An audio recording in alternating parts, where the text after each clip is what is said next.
যার যতটুকু অবদান আছে আমি তার কথা বলব। এখানে তখন এই আওয়ামী লীগ সরকারের আমলে আমি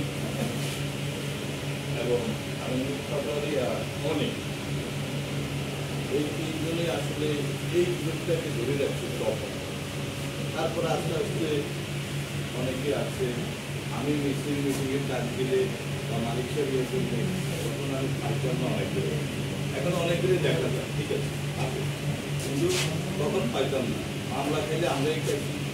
এর একসময় মোবাইল সেবার গ্রুপ করতো, আমার সাথে কথাবার্তা বলে ও চলে আসছে, প্রচুর ছিল ওরা ছিল। এটা এই দলটা গ্রুপটা সৃষ্টি করে এখন পর্যন্ত রাখছি।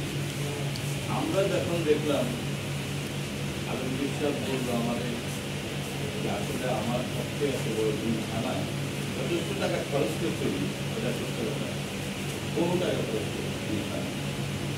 পরের জন্য উনি বললেন যে আসলে সম্ভব না। তখনই আমাদের প্রথম যেহেতু বিএনপির আন্তর্জাতিক